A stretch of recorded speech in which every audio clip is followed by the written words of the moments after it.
আফসোস লাগে যে ইসলামকে প্রসিদ্ধ করার জন্য, মানুষের কাছে পৌঁছানোর জন্য সাহাবায়ে কেরাম আজমাইন কি পরিমাণ কষ্ট করেছিলেন।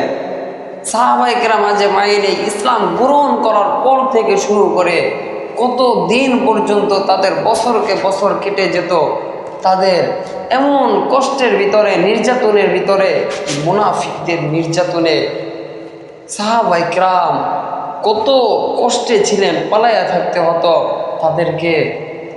তাদেরকে পাহাড়ের উঁচুতে রৌদ্রের ভিতরে গরম উত্তপ্ত বালির উপরে তাদেরকে শাস্তি দেওয়া হতো। হায় আফসোস, আজকে দুনিয়া কোথায় চলে আসছে। নামাজের অর্থ হয়ে যায়, মসজিদে মুয়াজ্জিন একামত শুরু করে দেয়, কিন্তু দেখা যায় দুজনও মুসল্লি আসে না। কোথায় চলে আসছে আমরা? কি হবে আমাদের? কি বুঝি আমরা পরকালের জন্য? কি বুঝি আমরা পরকালের জন্য জুগাইলাম? চিন্তা করা দরকার। ভাই মুসলমান, এই দিনকে আপনার আমার কাজ পর্যন্ত পৌঁছানোর জন্য সাহাবায়ে কেরাম আজমাইন কত কষ্ট করেছেন, কত ত্যাগ করেছেন, মুজাহাদা করেছেন, না খেয়ে রয়েছেন। সেই দিনকে আমরা ছেড়ে দিতেছি, ফরজটুকু পর্যন্ত আদায় করতেছি না।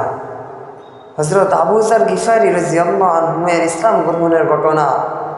হযরত আবু যর গিফারি রাদিয়াল্লাহু আনহু প্রসিদ্ধ এক সাহাবী ছিলেন। পরবর্তী সময়ে তিনি একজন উঁচু পর্যায়ের বুজুর্গ আলেম হিসেবে খ্যাতি লাভ করেন। হযরত আলী রাদিয়াল্লাহু তাআলা আনহু তার সম্পর্কে বলেন যে তিনি এমন এলেম হাসিল করিয়াছিলেন যাহা অন্য কেহ হাসিল করিতে অক্ষম, কিন্তু তিনি উহাকে হেফাজত করিয়া রাখিয়াছিলেন। হযরত আবু যর গিফারি রাদিয়াল্লাহু তাআলা আনহু এর নিকট যখন সর্বপ্রথম হুজুর সাল্লাল্লাহু আলাইহি ওয়াসাল্লামের নবুয়তের সংবাদ পৌঁছিল, তখন তিনি তার ভাইকে মক্কায় পাঠান দেখার জন্য যে ব্যক্তি এই দাবি করে যে আমার নিকট ওহী ও আসমানের সংবাদ আসে, তাহার ব্যাপারে সকল তথ্য নিয়ে আসো এবং তার কথাগুলি গভীরভাবে মনোযোগ দিয়ে শুনবে। তাহার ভাই মক্কায় আগমন করিয়া অবস্থান করল। পর্যবেক্ষণ করিয়া সকল তথ্য সম্পর্কে অবগত হইয়া এবং ভাইয়ের নিকট যা বলিলেন যে আমি তাহাকে সদাচার ও সচ্চরিত্রের আদেশ করিতে দেখিয়াছি, আর আমি তাহার নিকট এমন কালাম শুনিয়াছি যাহা কোনো কবির কথা নয়, যাহা কবিতাও নয়, কোনো জ্যোতিষীর কথাও নয়। হযরত আবু যর গিফারি রাদিয়াল্লাহু আনহু ভাইয়ের এই সংক্ষিপ্ত কথায় সন্তুষ্ট হইল না, কাজী নিজে এই সফরের সিদ্ধান্ত গ্রহণ করিলেন এবং মক্কায় পৌঁছিয়া সুদা মসজিদে হারাম উপস্থিত হইলেন। তিনি হুজুর সাল্লাল্লাহু আলাইহি ওয়াসাল্লামকে চিনিতেন না। কারো নিকট জিজ্ঞাসা করাও সাব্যস্ত মনে করিলেন না। সন্ধ্যা পর্যন্ত এইভাবে কাটিয়া গেল। সন্ধ্যার সময় হযরত আলী রাদিয়াল্লাহু তাআলা আনহু দেখিলেন একজন বিদেশী মুসাফির রহিয়াছেন। তিনি তাহাকে সঙ্গ করিয়া বাড়িতে লইয়া গেলেন। কেননা মুসাফির গরিব ও বিদেশি লোকদের খোঁজ খবর নেওয়া ও তাদের প্রয়োজন মিটিয়ে দেওয়া এই সকল বুজুর্গদের স্বভাবগত অভ্যাস ছিল।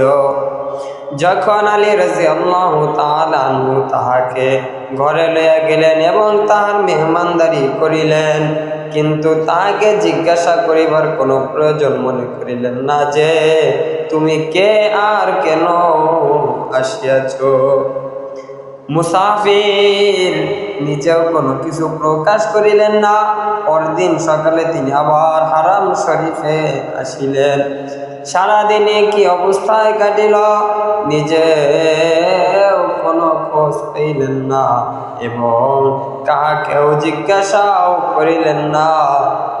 সম্ভবত এই কারণে যে হুজুর সাল্লাল্লাহু আলাইহি ওয়াসাল্লামের সহিত কাফেরদের শত্রুতার বিষয় খুবই প্রসিদ্ধ ছিল।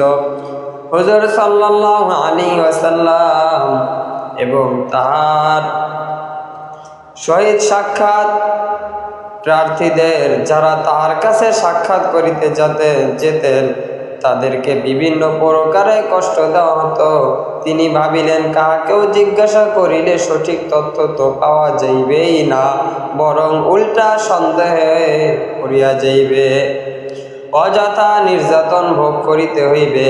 দ্বিতীয় দিন সন্ধ্যায় হযরত আলী রাদিয়াল্লাহু আনহু ভাবিলেন যে বিদেশি মুসাফির যে প্রয়োজন আসিয়াছিল সম্ভবত উহা পুরা হয় নাই, সুতরাং আজও তিনি তাহাকে বাড়িতে লইয়া গেলেন এবং রাত্রে তাহাকে কিছু জিজ্ঞাসা করার সুযোগ পাইল না। তৃতীয় দিন রাত্রেও আবার সেই একই অবস্থা হইল। এইবার হযরত আলী রাদিয়াল্লাহু আনহু তাহাকে জিজ্ঞাসা করিলেন যে, তুমি কি কাজে আসিয়াছ? তোমার আগমনের উদ্দেশ্য কি? হযরত আবু যর গিফারী রাদিয়াল্লাহু আনহু প্রথমে আলী রাদিয়াল্লাহু তাআলা আনহুকে সত্য বলিবার শপথ অঙ্গীকার করাইলেন। তারপর নিজের আগমনের উদ্দেশ্য বর্ণনা করিলেন। হযরত আলী রাদিয়াল্লাহু তাআলা আনহু বলিলেন, তিনি নিঃসন্দেহে আল্লাহর রাসূল। সকালে আমি যখন যাইব তখন আমি তোমাকে নিয়ে যাব। অর্থাৎ আল্লাহর রাসূলের সম্পর্কে সবকিছু আলী রাদিয়াল্লাহু তাআলা আনহুর কাছে জিজ্ঞাসা করিলেন। আর আলী রাদিয়াল্লাহু তাআলা আনহু বলিলেন, নিঃসন্দেহে তিনি আল্লাহর রাসূল। অতএব সকালে আমি যখন যাইব তখন তুমিও আমার সহিত চলিও, আমি তোমাকে তাহার নিকট পৌঁছাইয়া দিব। তবে চরম বিরোধিতা চলিতেছে, অতএব পথ চলিবার সময় যদি এমন কোন লোকের সহিত আমার সাক্ষাৎ হইয়া যায় যাহার দ্বারা আমার সঙ্গে চলার কারণে তোমার কোনো ক্ষতি আশঙ্কা দেখা দে, তবে আমি পেশাব করিবার অথবা জুতা ঠিক করিবার ভান করিয়া বসিয়া পড়িব।